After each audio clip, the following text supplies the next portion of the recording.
सभी बच्चों का फिर से स्वागत है। साइंस स्टार्ट कर चुके हैं तो आइए क्लास को आगे बढ़ाते हैं। आज का जो टॉपिक है आपका वो है कोशिका झिल्ली। क्या है? कोशिका झिल्ली।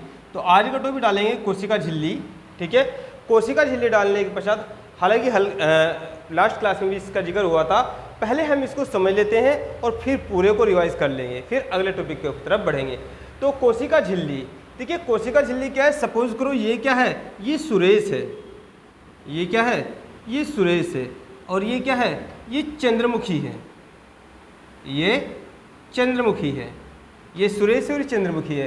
तो अभी अभी अपने लास्ट क्लास में जो पढ़ा है वो आपने कोशिका भित्ति को पढ़ा है। कोशिका भित्ति को आप पढ़ चुके हो कि पादाप कोशिका का अंग होता है और बाह्य अंग होता है, और ये क्या होता है? रुक्ष भी होता है। तो कोशिका झिल्ली क्या है? जो जंतु कोशिका है, जैसे मैं हूँ, आप हो, ठीक है, ये चंद्रमुखी है, ये सुरेश है। तो दोनों एक ही क्लास में पढ़ते हैं, दोनों एक ही क्लास में पढ़ते हैं। और सुरेश ने क्या करा? चंद्रमुखी के प्रकार चुभाया। अब चंद्रमुखी का ये क्या है? यहाँ प्रकार चुभा रहा है, तो ये क्या है? ये सेल है, सेल है। तो यहाँ प्रकार चुभाया तो ये क्या करती? अरे क्यों चुभा रहे हो प्रकार मेरे से? मास्टर जी से कह दूंगी। किससे? मास्टर जी से कह दूंगी। तो सुरेश कहता नहीं नहीं नहीं, मैंने नहीं चुभाया प्रकार। कह रही नहीं, हमने द्वारपाल बैठा रखे हैं, अपने हाथ के पास यहाँ पे द्वारपाल बैठा रखे हैं। भले ही आंखें हमारी सामने हैं, लेकिन हमारे द्वारपाल ने बताया सुरेश तुमने हमारे प्रकार चुभाया है। मैं मास्टर जी से अभी कहती हूँ। तो यहाँ पर जैसे ही प्रकार चुभा तो एकदम से यहाँ से पता चल गया, कोशिका ने बताया कि यहाँ पर कुछ अंदर जाना चाहता है। तो यहाँ पर ये कोशिका का जो द्वारपाल है, ये क्या है? ये कोशिका झिल्ली होती है। तो जंतु कोशिका का जो बाह्य अंग होता है, जंतु कोशिका का जो बाह्य अंग होता है क्या होती है? कोशिका झिल्ली होती है। और ये क्या होती है? एक चयनात्मक पारगम्य होती है। क्या होती है? ये चयनात्मक पारगम्य होते हैं। कौन कोशिका के अंदर जाएगा, कौन नहीं जाएगा, इस बात का निर्धारण करती है, इस बात का निर्धारण करती है।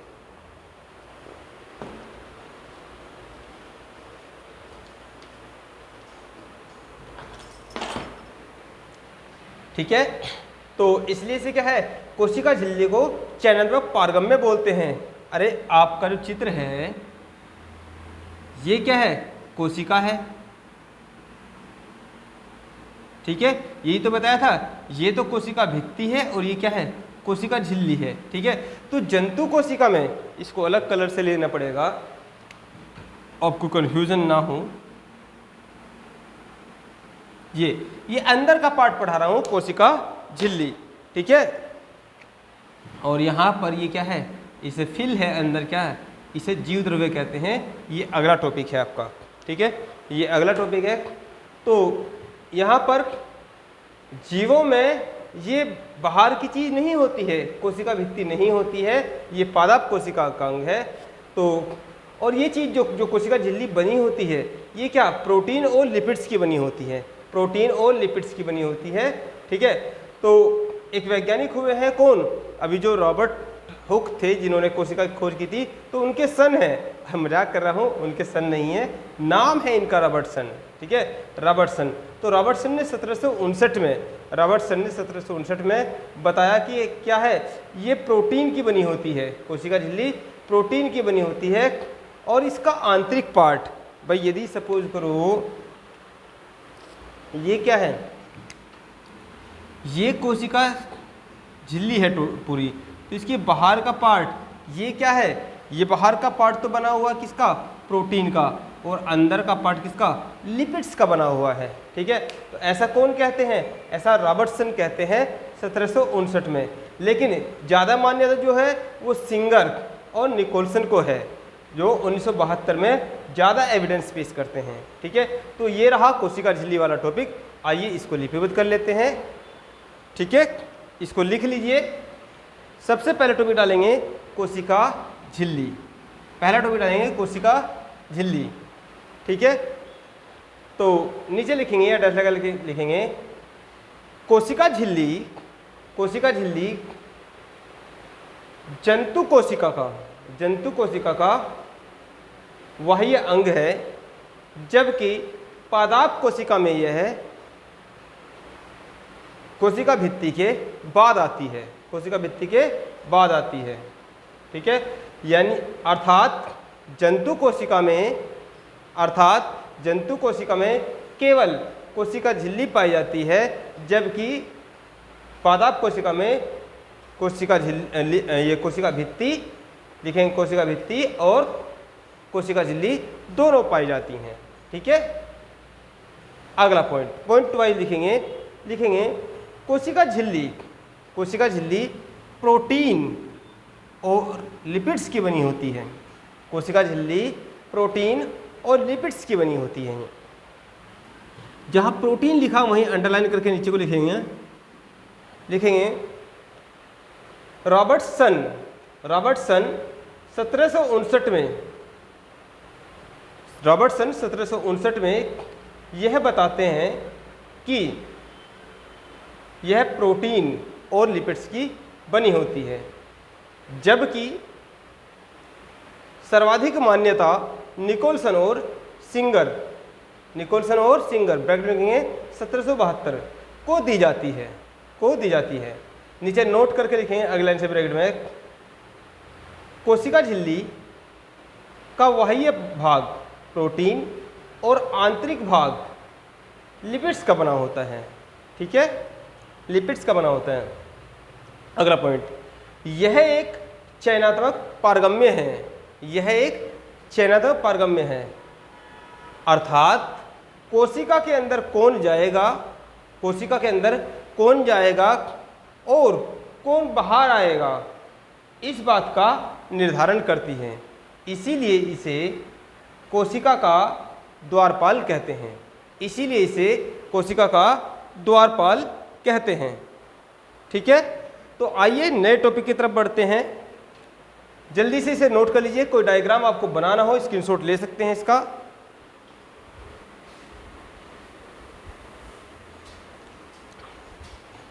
ठीक है, तो स्क्रीनशॉट ले लिया आपने। आइए आगे बढ़ते हैं। अब आगे की पार्ट की बात करते हैं। आगे का पार्ट क्या है, ये ग्रीन कलर वाला पार्ट पढ़ना है। और इस ग्रीन कलर वाले पार्ट को हमने क्या कहा था, इसको जीव द्रव्य कहा था। ठीक है, आइए इसी को पढ़ते हैं। इस जीव द्रव्य में क्या क्या है।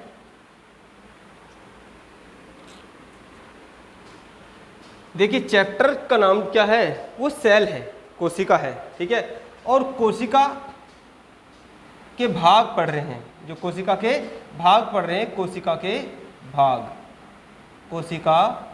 के भाग। और इसको 2 टाइप में डिवाइड किया है आपने। एक क्या कहा है, एक तो प्रोटेक्टेड लेयर कहा है, ठीक है, और एक प्रोटोप्लाज्म कहा है, जीव द्रव्य। अब यहाँ से प्रोटेक्टेड लेयर को आपने 2 प्रकार से पढ़ा, सेल वाल्व और सेल मेम्ब्रेन। ठीक है, अब बात करते हैं जीव द्रव्य के विषय में। अब अंदर चलते हैं जीव द्रव्य के विषय में। देखिए, चाहे आदमी कुछ इंटेलिजेंट काम करता है, चाहे आदमी शारीरिक काम करता है, मानसिक काम कर रहा है, शारीरिक काम कर रहा है, सारे के सारे क्या है, इन सेल के माध्यम से ही होते हैं।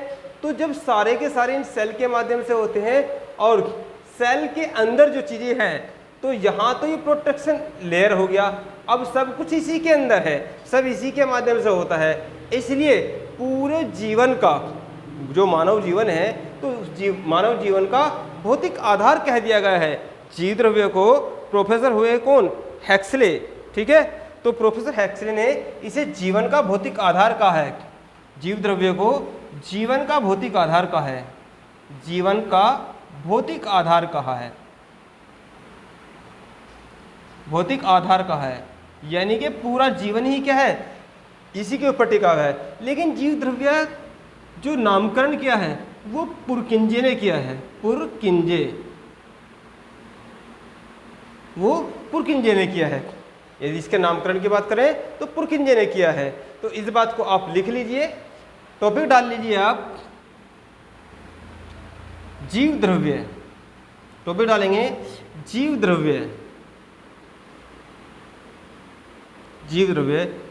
डैश लगा के लिखेंगे।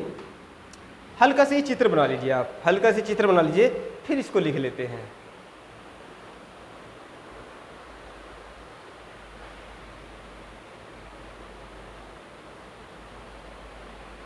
जल्दी से बनाइए।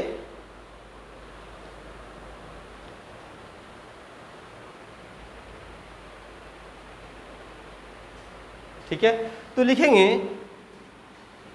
जीव द्रव्य को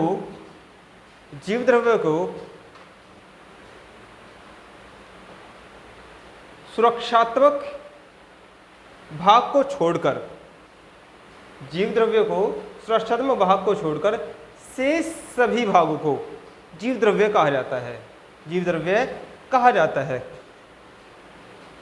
प्रोफेसर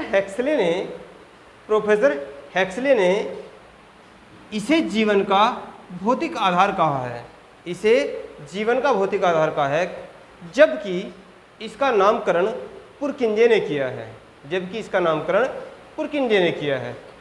ठीक है, अगला पॉइंट, इसमें किसमें, जीव द्रव्य में अगला पॉइंट लिखेंगे, जीव द्रव्य में सर्वाधिक मात्रा में तत्व, जीव द्रव्य में सर्वाधिक मात्रा में तत्व क्या है, वो O2 है।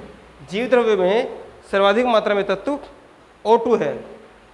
लेकिन यदि कार्बनिक पदार्थ की बात करेंगे तो क्या है, प्रोटीन है।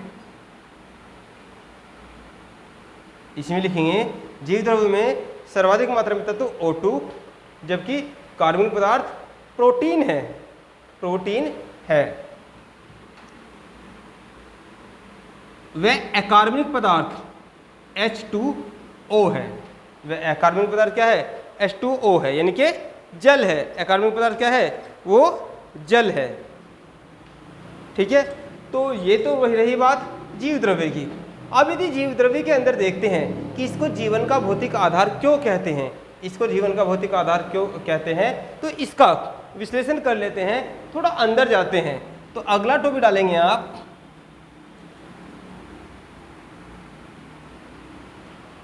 देखिए इस चित्र को मिटाना पड़ेगा। अब इस चित्र को दिमाग में रखना हमेशा। अब देखिए यदि हम जीव द्रव्य टॉपिक डालेंगे, जीव द्रव्य के भाग, जीव द्रव्य के भाग, जीव द्रव्य के क्या क्या भाग हैं, तो क्योंकि पूरा जीवन इसी के ऊपर स्ट्रक्चर्ड है, तो यदि हम जीव द्रव्य को देखें, तो यहाँ पर वो जो ग्रीन कलर का अंदर है, अब मैं सुरक्षात्मक आवरण को नहीं बना रहा हूँ, तो वो क्या है, उसके अंदर क्या क्या है। एक तो ये है, ये ब्लैक कलर का चीज, जिसे क्या कहा है, न्यूक्लियस कहा है, केंद्रक। ठीक है, दो प्रकार से डिवाइड कर दिया है, और ये एक ब्लू कलर का अर्ध तरल मैटर। ठीक है, तो जीव द्रव्य के जो भाग हैं वो दो हैं। नंबर एक क्या है, कोशिका द्रव्य,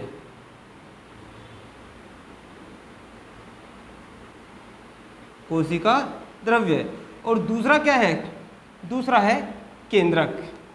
दूसरा क्या है, वो केंद्रक है। दूसरा क्या है, केंद्रक। तो केंद्रक को तो पढ़ेंगे बाद में, लेकिन यदि हम कोशिका द्रव्य की बात करेंगे तो कोशिका द्रव्य के अंदर ये एक चीज और है। ठीक है, इसको क्या बोलते हैं, इसको बोलते हैं ER। क्या बोलते हैं, ER। अब ये ER भी क्या है, ये ER भी दो भागों में, दो प्रकार की होती है। किसी ER पर क्या दाने दाने से होते हैं, जिन्हें प्लेट कण कहते हैं। तो यहाँ पर ये दाने दाने जो है, ये क्या है, राइबोसोम है। ये क्या है, राइबोसोम है।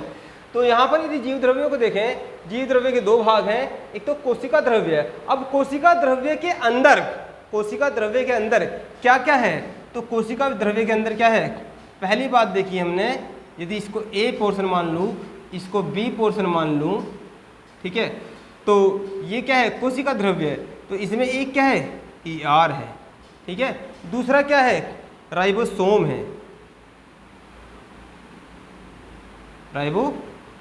है। और तीसरा क्या है, इसी के अंदर क्या है, इसी के अंदर आपको मिलेगी हरित लवक। क्या है, हरित लवक मिलेगा। इसी के अंदर आपको क्या है, माइटोकॉन्ड्रिया मिलेगी।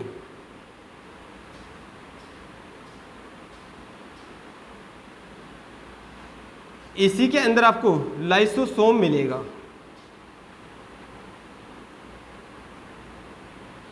इसी के अंदर आपको लाइसोसोम मिलेगा और इसी के अंदर आपको क्या है, गोल्जी बॉडी मिलेगी।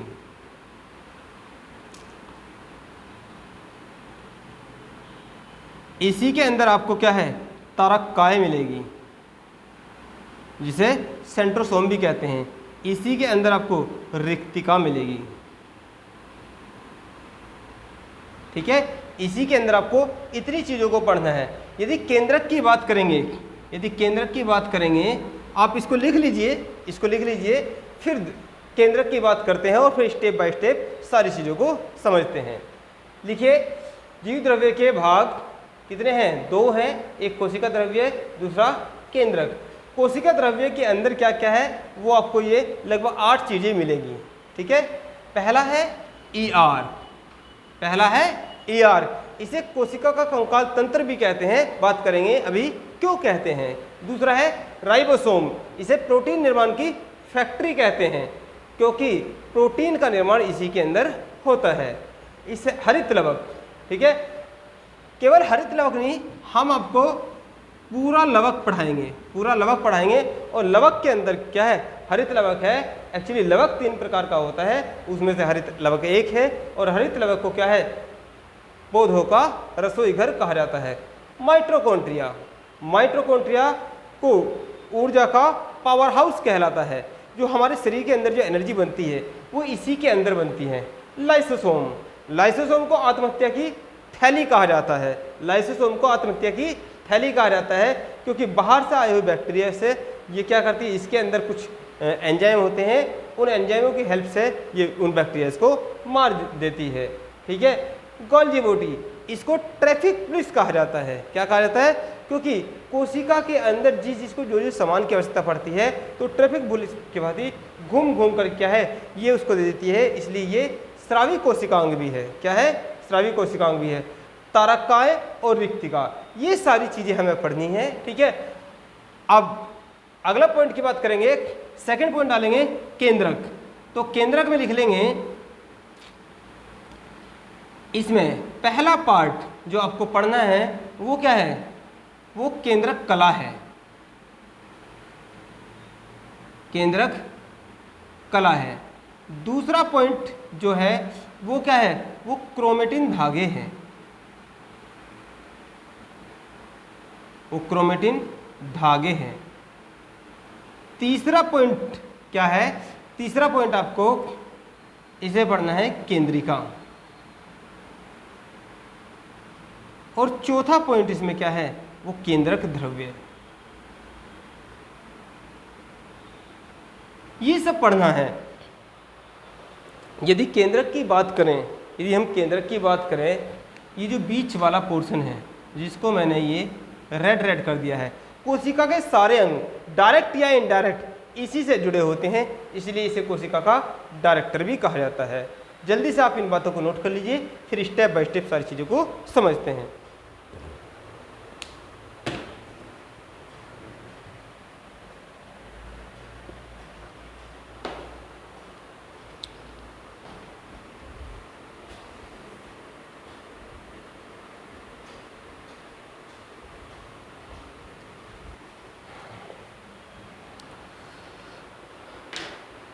हो गया। अब बात करते हैं पहले टॉपिक की, ER को समझते हैं। ER क्या है?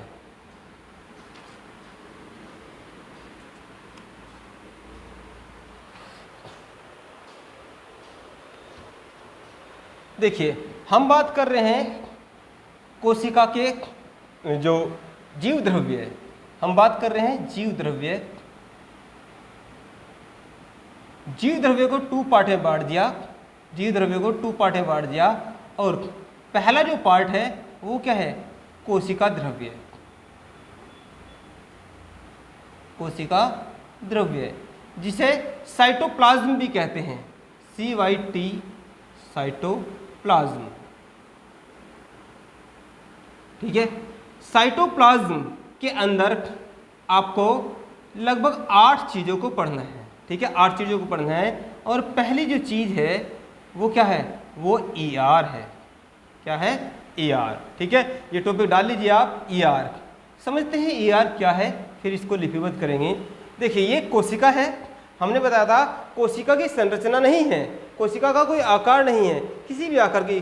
चींटी की जो कोशिकाएं हैं वो छोटी हैं, हाथी की कोशिकाएं जो वो बड़ी हैं, दुबड़ा घास की कोशिकाएं अलग हैं और मछली की कोशिकाएं अलग हैं, व्हेल मछली की अलग हैं। तो हम रेंडमली एक साइज बनाते हैं, लेकिन इसके अंदर का जो फंक्शन है वो सब लगभग एक सा है, ठीक है। तो यहाँ ये जो कोशिका है, अभी आपने देखा कि कोशिका के बीच में क्या होता है, केंद्रक होता है। और ये केंद्रक इस प्रकार की संरचना से क्या होता है, वो बैलेंस्ड रहता है। क्या रहता है, बैलेंस्ड रहता है।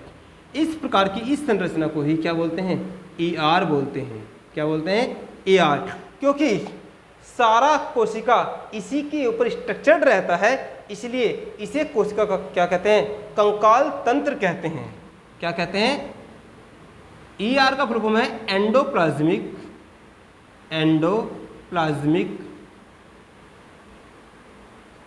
रेटिकुलम, एंडोप्लाज्मिक रेटिकुलम, हिंदी में बोलते हैं अंतःप्रद्वी जालिका। अंतःप्रद्वी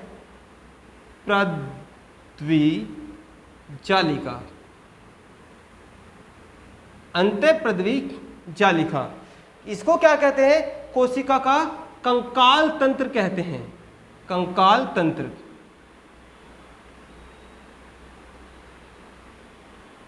ठीक है। तो आप इसमें लिख लीजिए, लिखेंगे, ये चित्र ही बना लीजिए और साइड में लिखेंगे, जल्दी से बनाइए।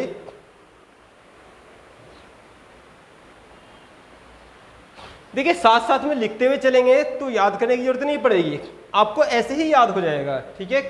तो लिखेंगे ER, ठीक है, डैश लगा लिखेंगे एंडोप्लाज्मिक रेटिकुलम, ऑब्लिक करके हिंदी में लिखेंगे अंतःप्रद्वी जालिका, डैश लगा लिखेंगे इसे कोशिका का कंकाल तंत्र, स्केलेटल सिस्टम,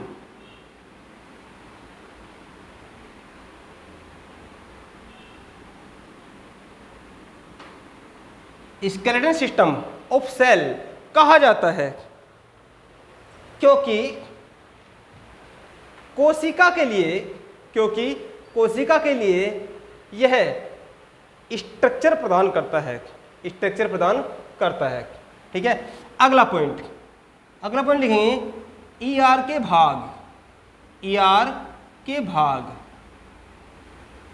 भाग बराबर 2। ER 2 प्रकार का रहता है। नंबर 1 रफ ER,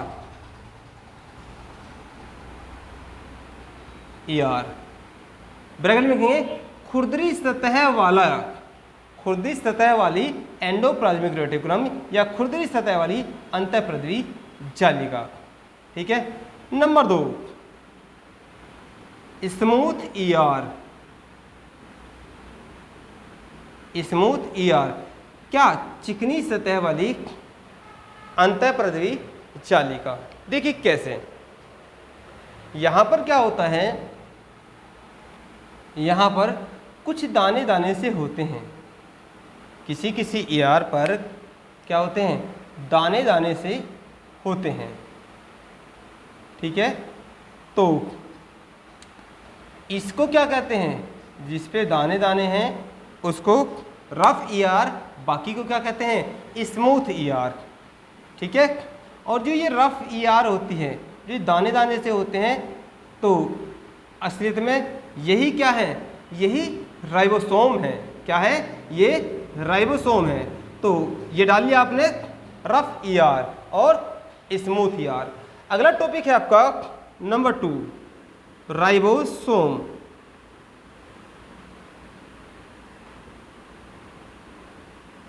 चित्र आपका यही काम करेगा, क्योंकि ये रेड कलर के जो बताए हैं यही क्या है, ये राइबोसोम है, ठीक है। तो लिखेंगे इसके बारे में इसकी खोज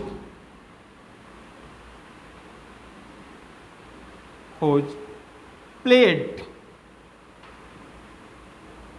नामक वैज्ञानिक ने की थी, इसलिए इन्हें प्लेड कण भी कहा जाता है।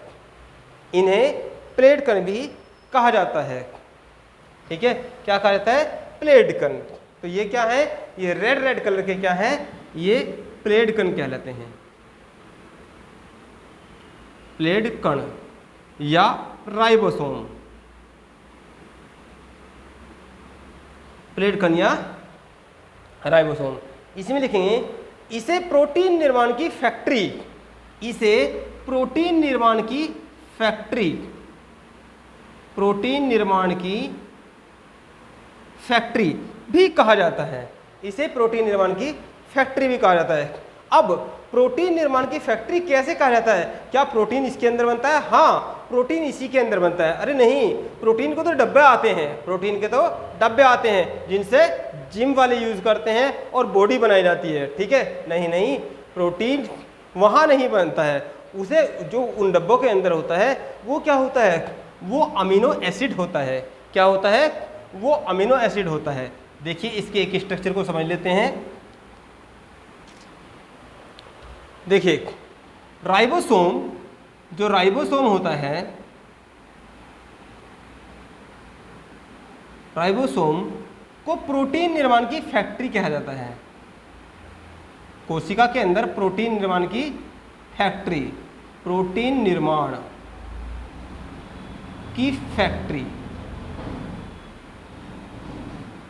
ठीक है, और इस फैक्ट्री में जो कच्चा माल होता है वो क्या होता है? वो अमीनो एसिड होता है।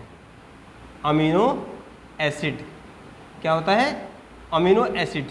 और इस अमीनो एसिड को लाने का कार्य कौन करता है? वो आरएनए करता है। कौन करता है? आरएनए करता है। और इस फैक्ट्री का मालिक, इस फैक्ट्री का जो मालिक होता है, तो आरएनए क्या है? आरएनए लेबर का कार्य करता है। ये क्या है? ये लेबर का कार्य है। इसमें लेबर कौन है? वो आरएनए है। और यहाँ पर डीएनए, डीएनए क्या है? वो मालिक है। वो मालिक है इस फैक्ट्री का। क्या है? वो मालिक है इस फैक्ट्री का। तो वो क्या करता है? वो आदेश देने का कार्य करता है। क्या करता है? आदेश देने का कार्य करता है। ठीक है, तो समझ में आया प्रोटीन निर्माण की फैक्ट्री कौन है? वो राइबोसोम्स है। क्यों है? क्योंकि ये प्रोटीन को बनाने का काम करती है। और इस प्रोटीन बनाने में जो कच्चे माल होता है वो क्या होता है? वो अमीनो एसिड होता है। और इसमें लेबर का कार्य क्या होता है? वो आरएनए के द्वारा होता है। जबकि इस फैक्ट्री का जो मालिक होता है वो कौन होता है? डीएनए होता है। तो धीरे धीरे अब आपको मजा आने लगा होगा। ठीक है, आपके शरीर में क्या किस प्रकार से बन रहा है उसका आपको जानकारी होने लगी होगी। ये जो सब्जेक्ट हमने स्टार्ट किया है ये केवल एग्जाम को पास करने के पॉइंट ऑफ व्यू से नहीं, ये आपको क्या है? स्वस्थ रखने के पॉइंट ऑफ व्यू से भी बहुत महत्वपूर्ण है। तो बने रहिए हमारे साथ। अगले लेक्चर में फिर एक नई जानकारी के साथ आपके साथ रूबरू होंगे। धन्यवाद।